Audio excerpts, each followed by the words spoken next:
Electric vehicles की जो मतलब मेनली जो कंपनीज इलेक्ट्रिक व्हीकल बनाती हैं, उनकी बेसिकली एक टैगलाइन होती है कि फ्यूचर इज़ इलेक्ट्रिक, राइट। आप लोगों ने कई बार सुनी होगी ये लाइन, और कई जगह ये पढ़ा होगा आपने न्यूज़पेपर वगैरह में कि फ्यूचर इज़ इलेक्ट्रिक, मतलब आने वाले समय में ज़्यादातर इलेक्ट्रिक व्हीकल्स ही चलेंगे सिर्फ। ये एक परसेप्शन बनाया गया है हमारे सोसाइटी में। और जब वो ये बात बोलते हैं कि फ्यूचर इज़ इलेक्ट्रिक, तो एक मतलब जनरल अंडरस्टैंडिंग है कि आने वाले 4-5 सालों में जो व्हीकल्स होंगे, जो इलेक्ट्रिक, जो मतलब जनरली आपको सड़कों पे गाड़ियाँ दिखेंगी, वो ज़्यादातर इलेक्ट्रिक व्हीकल्स ही होंगी। ऐसा जनरल परसेप्शन करेंटली एग्जिस्ट करता है सोसाइटी में, और काफ़ी लोग इस चीज़ में बिलीव करते हैं। मेरे हिसाब से ये परसेप्शन काफ़ी हद तक गलत है, और आने वाले 4-5 साल मेरे हिसाब से बहुत जल्दी है। कम से कम आगे के 50 से 60 साल तक ऐसा नहीं होने वाला है कि आपको सिर्फ इलेक्ट्रिक व्हीकल्स ही दिखे रोड पे। और उसके पीछे मेरे को एक स्ट्रॉन्ग रीज़न दिखता है। उस रीज़न को मैं आपके साथ डिस्कस करूँगा इस वीडियो में। तो सबसे पहले आप ये देखो कि कोई भी एक आम आदमी इलेक्ट्रिक व्हीकल खरीदता क्यों है। इलेक्ट्रिक कार जनरली बात कर रहा हूँ मैं, इलेक्ट्रिक कार्स की। तो एक मिडिल क्लास बंदा जो होता है वो इलेक्ट्रिक कार क्यों खरीदता है, उसका मेन रीज़न क्या होता है। तो उसका जो मेन रीज़न होता है वो ये होता है कि उसकी जो रनिंग कॉस्ट है वो थोड़ा कम हो जाए इलेक्ट्रिक व्हीकल से। थोड़ा नहीं, बहुत कम हो जाती है इलेक्ट्रिक व्हीकल से। इलेक्ट्रिक व्हीकल से आपकी 1 किलोमीटर की रनिंग कॉस्ट होती है वो अराउंड 1 रुपीज़ होती है। तो 1 रुपीज़ पर किलोमीटर रनिंग कॉस्ट आती है आज के टाइम में। वहीं आप अगर पेट्रोल कार की बात करो, जो कि छोटी कार्स ज़्यादातर पेट्रोल में ही आती हैं, तो उनकी रनिंग कॉस्ट काफ़ी ज़्यादा हो जाती है, 5-6 रुपीज़ पर किलोमीटर पड़ जाती है।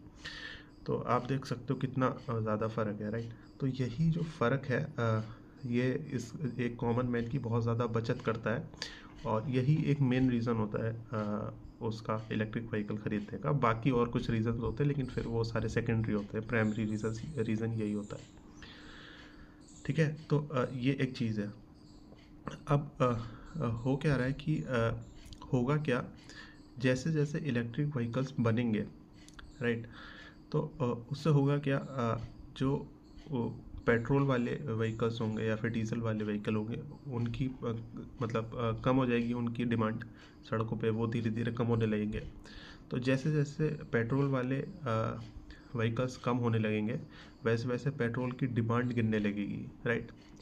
तो जैसे जैसे फिर पेट्रोल की डिमांड गिरने लगेगी, वैसे वैसे हमारी कंट्री जो है, जो पेट्रोल ख़रीदती है, या फिर कोई भी कंट्री पेट्रोल ख़रीदती है, पूरी वर्ल्ड की बात कर रहा हूँ मैं, तो वो उसका कंजम्पशन कम हो जाएगा, राइट।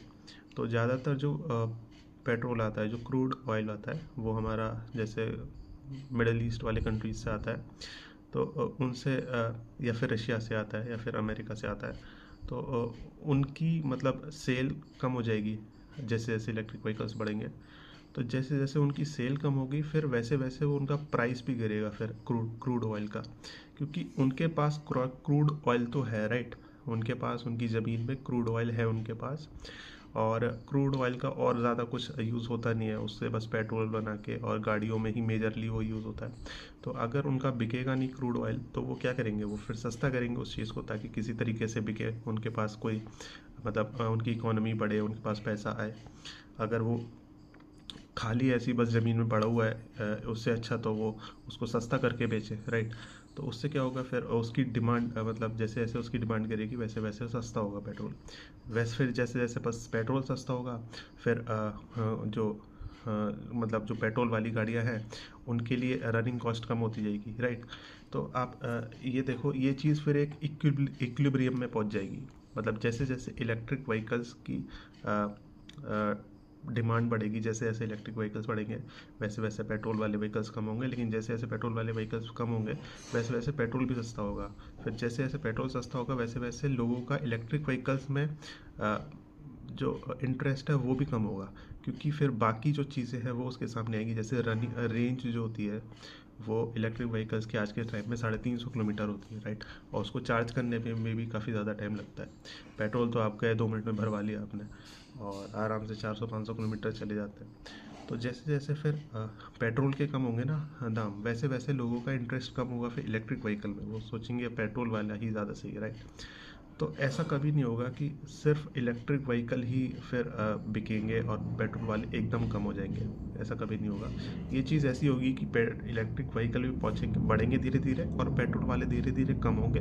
फिर एक लेवल पे जाके दोनों मतलब इक्विलिब्रियम पे हो जाएंगे, ना पेट्रोल वाले कम होंगे व्हीकल्स, ना इलेक्ट्रिक वाले बढ़ेंगे, और उसी लेवल पे ये चीज़ आगे कंटिन्यू करेगी काफ़ी टाइम तक। तो इस टाइप से चीज़ें बढ़ेंगी, और ये ऐसा जो परसेप्शन बनाया गया है कि आने वाले 4-5 सालों में इलेक्ट्रिक व्हीकल ही दिखेंगे आपको रोड पे, ये बिल्कुल गलत है। ये बस उनको मतलब आपका माइंड कंट्रोल करने की एक टेक्निक है, आपके माइंड में ये चीज़ डालने की वो कोशिश कर रहे हैं कि आने वाला टाइम इलेक्ट्रिक व्हीकल्स का है, इसलिए आप इलेक्ट्रिक व्हीकल ही खरीदो, बस उससे ज़्यादा और कुछ नहीं है। बाकी ऐसा कुछ नहीं है कि आने वाले 4-5 सालों में बस इलेक्ट्रिक व्हीकल्स ही दिखेंगे।